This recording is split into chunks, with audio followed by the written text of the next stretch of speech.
The following is an exclusive presentation of the NCCU Sports Network.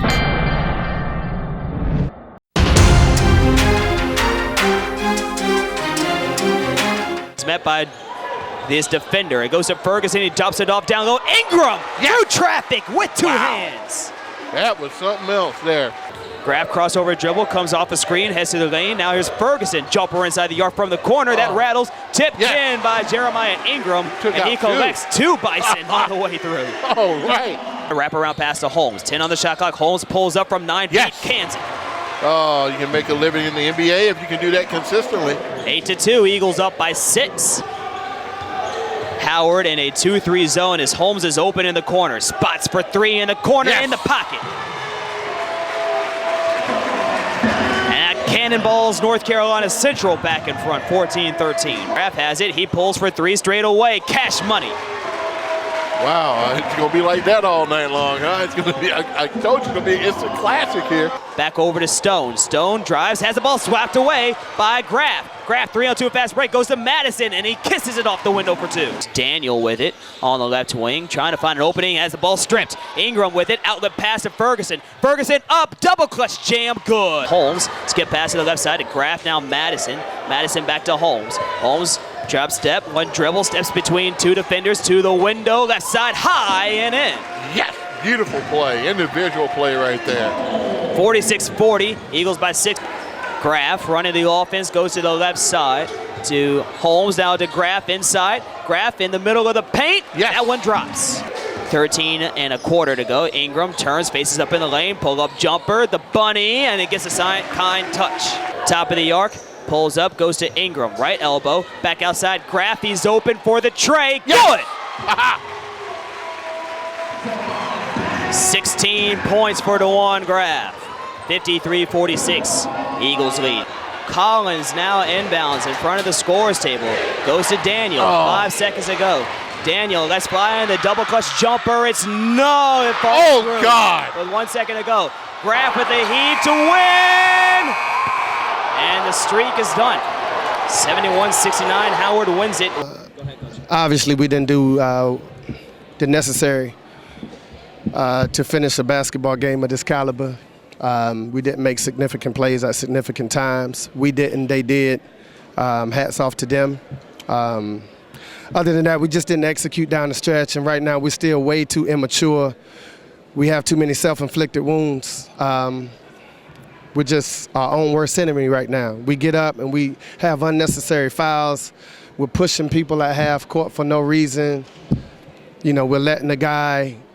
We told him the scouting report on James Daniel was to go over every screen, and we're going under screens. So we just got to do a better job. I probably have to go back and review the tape.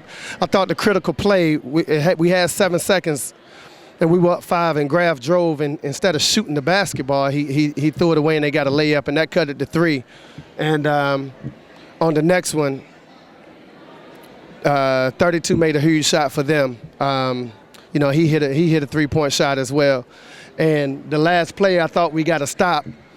And I think Jeremiah was dribbling out the pack, and they came back from behind him and deflected the ball out here, and the referee gave them the basketball. And, you know, the law of gravity will tell you if I'm dribbling the basketball and it goes in front of me, I didn't throw it in front of me. And if it goes out of bounds, I didn't throw it out of bounds. You know, that just didn't make any sense to me. Such is life. We got to move on.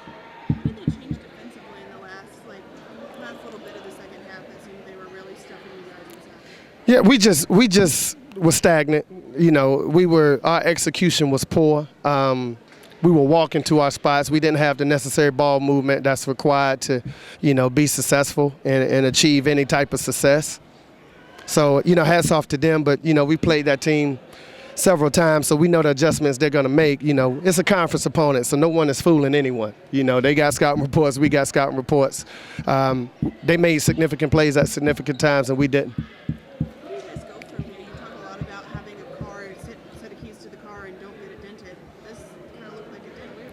Yeah, it's a learning experience, and you know it has to hurt for a while. We can't have a pity party. If anything, America And HBCU is celebrating. They don't care about our problems. If anything, they're glad we have them. Forget the home winning streak and all that and all of those things. That's done.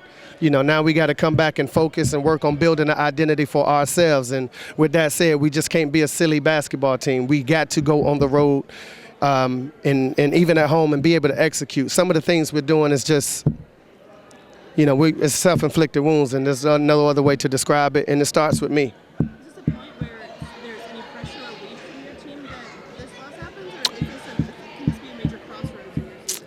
That remains to be seen. Everyone else was caught up in the streak. I don't even know the number of the streak. So everyone was caught up into that. I was really concerned because it was a home game, and I just want to take care of our home floor on the road. In this conference, and then go out and win some on the road. With that said, I don't know what the kids are really feeling mentally. I'm sure they felt some kind of pressure. They didn't want to drop the ball. They hear about the streak probably every day and often, especially every time we play here. But it's not about the streak. It's about us going out there and executing and doing what's required to be done. And with that, we cannot turn the ball over 14 times and, continue to foul. But, I understand some of the fouls, and some of them I just don't understand. I just don't know. Obviously scored the game-winning layup. Was he the difference maker, or was there something else that? I thought.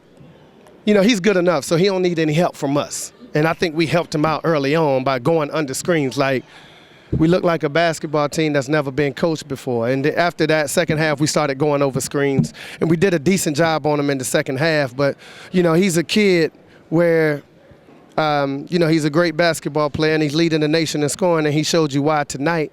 But with that said, we just didn't make the necessary plays. The kid that really hurt us was Collins. And I told Dante Holmes, you have to be better in that matchup.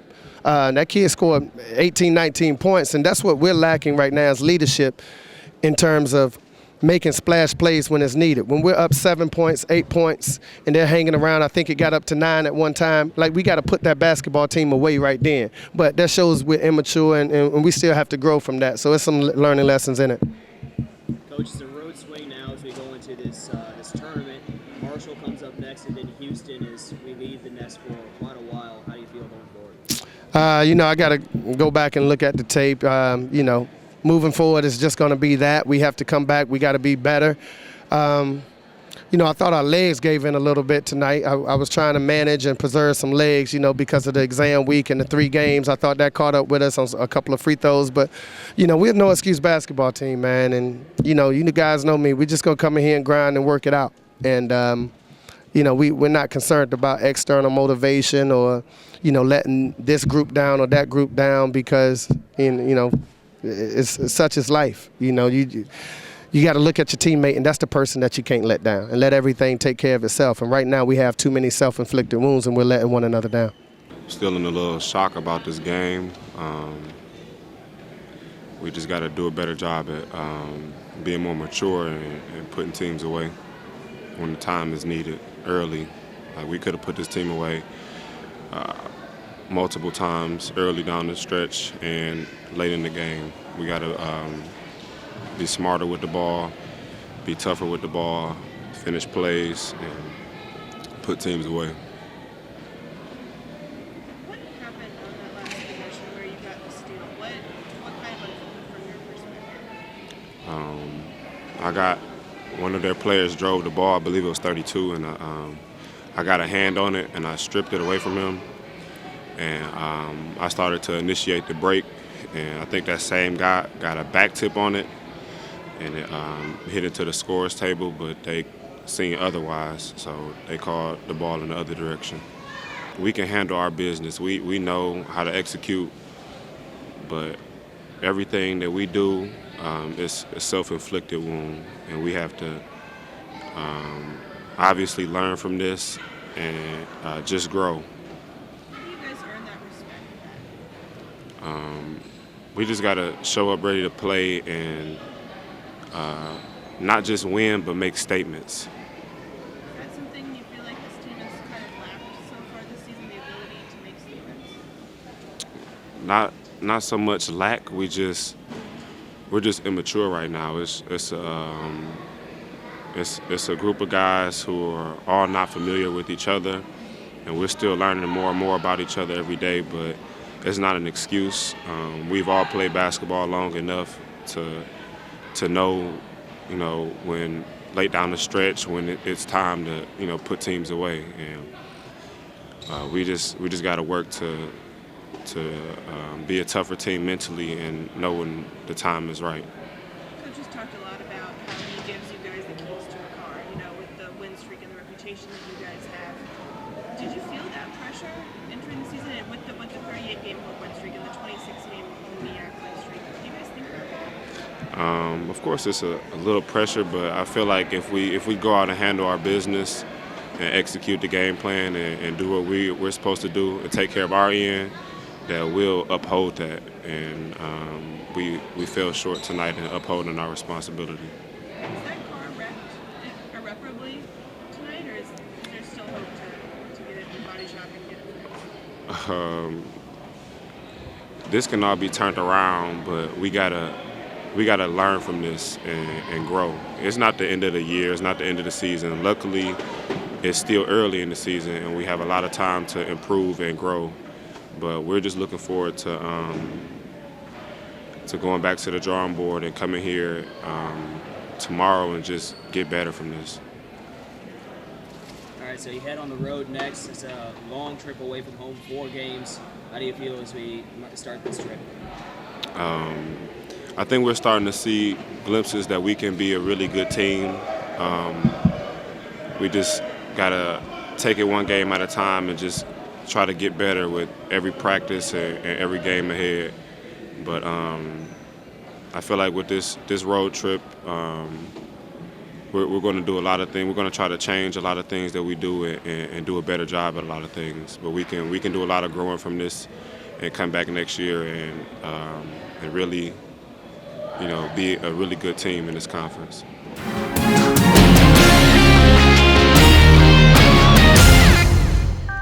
This has been an exclusive presentation of the NCCU Sports Network.